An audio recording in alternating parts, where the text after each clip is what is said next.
प्यारे बच्चों नमस्कार। कैसे हैं आप सभी? उम्मीद करता हूँ आप सभी अच्छे होंगे।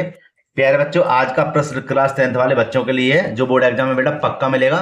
तो प्यारे बच्चों, आज हम इसी प्रश्न को बहुत ही सरल तरीके से समझाने का पूरा प्रयास करेंगे। अगर बेटा वीडियो अच्छी लगे तो लाइक करना, जो छात्र चैनल पर नए हैं, चैनल को जरूर सब्सक्राइब कर लें और बेल आइकन भी प्रेस कर लें, जैसे आने वाली वीडियो नोटिफिकेशन समय पर मिलता रहे। तो प्यारे बच्चों, प्रश्न को एक बार पढ़ लेते हैं। लिखा हुआ है, एक समकोण त्रिभुज की समकोण बनाने वाली भुजाएं x प्लस के 2 सेंटीमीटर तथा कोष्टक में 4 कोष्टक में है x प्लस के 1 कोष्टक बंद है यहाँ पर सेंटीमीटर है। यदि त्रिभुज का क्षेत्रफल 84 वर्ग सेंटीमीटर है तो त्रिभुज की तीनों भुजाएं ज्ञात कीजिए। देख रहे हैं आप कि यहाँ पर दो मान दिए हुए हैं और हमें तीन भुजाएं ज्ञात करनी है।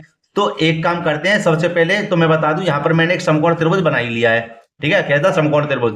समकोण त्रिभुज बेटा कैसे कहते हैं? जिसकी एक भुजा 90 अंश की हो उसको समकोण त्रिभुज कहते हैं। तो हम क्या करते हैं, इन भुजाओं को यहाँ पर लिख देते हैं। जैसे कि यहाँ पर भुजा दे देते हैं x प्लस के 2 और एक प्यारे बच्चे यहाँ पे भुजा दे देते हैं क्या, 4 कोष्टक में x प्लस का 1। ये दो भुजा हो गई। इन दोनों भुजाओं से हमें अभी ये भुजाएं हैं, ठीक है, बनाने वाली क्या समकोण त्रिभुज बनाने वाली भुजाएं हैं ये। ठीक है, हमें इनकी भुजाएं ज्ञात करनी है, तीनों भुजाएं। तो कैसे ज्ञात करेंगे समझो। सबसे पहले हमें क्या करना है, हमें त्रिभुज का क्षेत्रफल लगाना पड़ेगा। बेटा त्रिभुज का क्षेत्रफल होता क्या है? होता है, यहां पर लिख दूं मैं हल,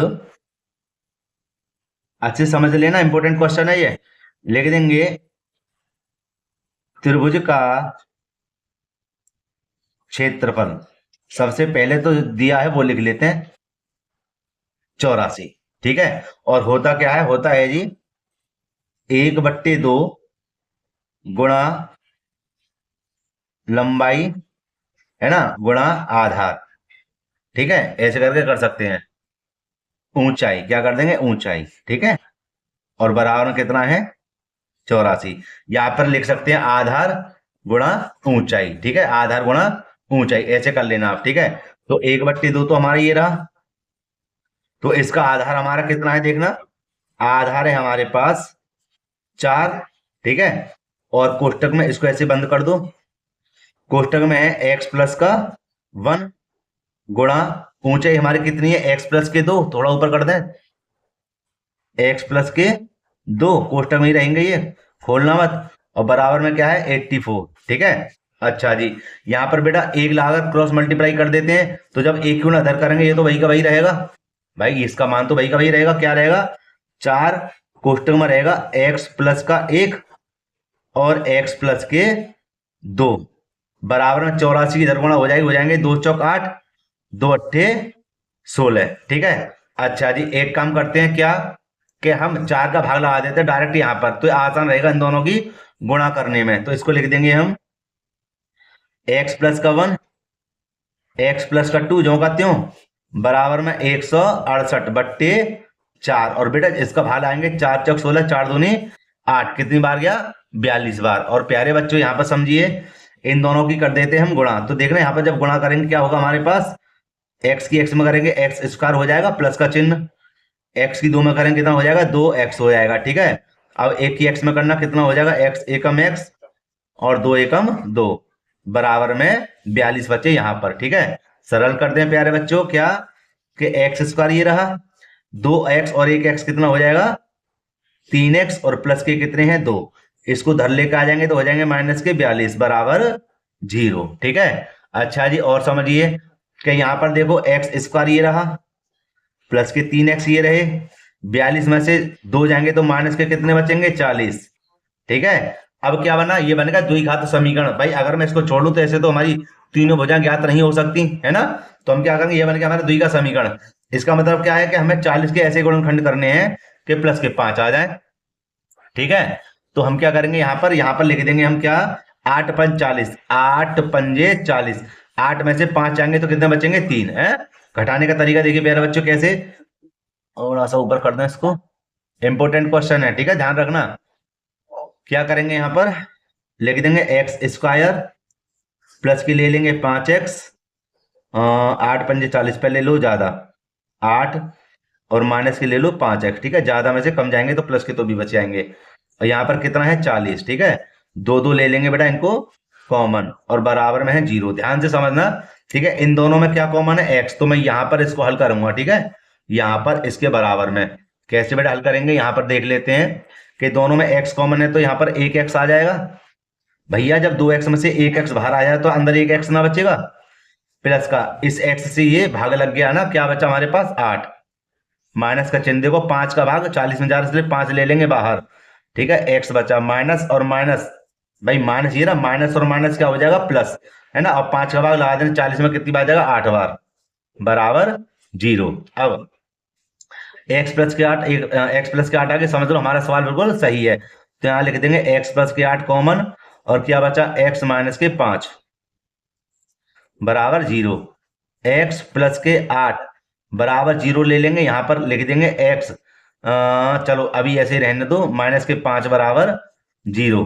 यहाँ पर इसको इधर भेजेंगे तो क्या हो जाएगा, माइनस का 8 हो जाएगा, ठीक है, क्योंकि पक्षांतर करने पर चिन्ह बदल जाते हैं। इसी प्रकार यहाँ पर हमारा क्या हो जाएगा, प्लस के 5, ठीक है। अच्छा जी, इसको तो नहीं लेंगे क्योंकि ऋणात्मक है, इसको लेंगे, ये हमारा धनात्मक है। तो x का मान कितना आ गया यहाँ पर कुछ, एक मिनट भाई, x का मान है, x का मान कितना आ गया निकल कर 5। तो ये हमारा अभी भुजा नहीं मानेंगे इसको, ठीक है, अभी भुजा नहीं मानेंगे। एक मान इसका निकल कर आया 5, लेकिन हमारी भुजा कितनी है, एक तो है x प्लस के 2 और x प्लस के 2 है दूसरी भुजा ये, तो इन दोनों में x के मान निकले तो इन दोनों के मान निकल आएंगे, ठीक है। भाई बड़ा सवाल है, समझ लो, कम से कम 6 नंबर का सवाल है। तो अब हम क्या करेंगे, इस x का मान पहली माने आधार में और लंब में रखते हैं, देखते हैं उनके मान कितने कितने आते हैं। तो दूसरा पेज को ले लेते हैं प्यारे बच्चों। तो यहां पर हम क्या लिखेंगे, सबसे पहले लिखेंगे लंब, है ना।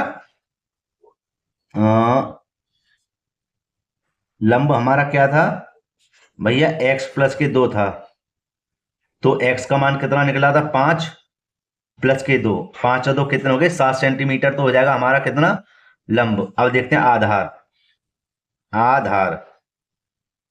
आधार हमारा क्या था 4 कोष्टक में x प्लस का 1, ठीक है। तो प्यारे बच्चों 4 तो ये रहे, कोष्टक में x का मान कितना निकला था हमारा 5, ठीक है, और प्लस का 1 कोष्टक बंद, 4 ये रहे गुणा 5 और 1 कितने हो गए 6, 6 चौक 24, कितना हो गया हमारा आधार हो गया सेंटीमीटर, ठीक है भाई, आधार हो गया। अब हमें, लेकिन भैया अभी तो हमें यहाँ पे ध्यान दो भाई, अभी तो यहाँ पे 2 भुजा निकली है, एक तो निकली है 7 और एक निकली है कितनी 24, लेकिन हमें तो ये भी ज्ञात करना पड़ेगा तीसरी भुजा, क्यों, क्योंकि उसने क्या कहा है, त्रिभुज की तीनों भुजा ज्ञात कीजिए, कहा है कि नहीं कहा भाई, त्रिभुज की तीनों भुजा ज्ञात कीजिए, इसलिए हमें क्या करना है ये निकालना। लेकिन अब इसको कैसे ज्ञात करें, तो प्यारे बच्चों आप सभी को पता होगा, इसको ज्ञात करने के लिए हमें क्या करना पड़ेगा, पाइथागोरस प्रमेय का फॉर्मूला लगाना पड़ेगा, ठीक है। तो बेटा प्यारे बच्चों यहाँ पर पाइथागोरस क्या कहती है, यहाँ पर हम कर दें इसको, ठीक है, साइड से कर देते हैं, यहाँ पर कर देते हैं, लिख देंगे पाइथागोरस प्रमेय से।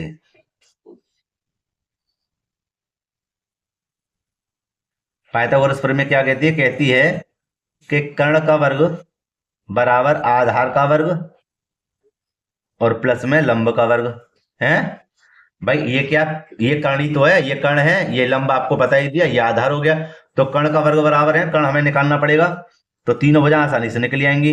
तो भैया आधार हमारा कितना है 24, भैया आधार कितना है 24 का वर्ग, और लंब हमारा कितना 7 का वर्ग, 24 की जब 24 में उड़ा करेंगे तो आएगा हमारा 576,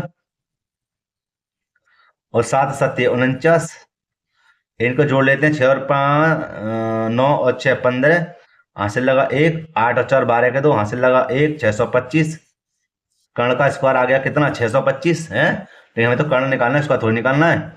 तो क्या करेंगे, रूट में लिख देंगे 625, और 625 आप सभी को पता ही है किसका वर्गमूल होता है 25 का, किसका होता है 25 का। तो कर्ण भी हमारा निकले 25 सेंटीमीटर, कहने का मतलब है हमने तीनों भुजाएं निकाल ली। अगर हम यहाँ पर समकोण त्रिभुज अगर दोबारा बनाएं, ये बन गया जी समकोण त्रिभुज, तो हमें पहली भुजा क्या मिली थी 7, या आधार सॉरी लंब क्या मिला था 7 सेंटीमीटर, आधार कितना था 24 सेंटीमीटर, और कर्ण हमने निकाल दिया कितना 25 सेंटीमीटर, समझे, ए बी सी।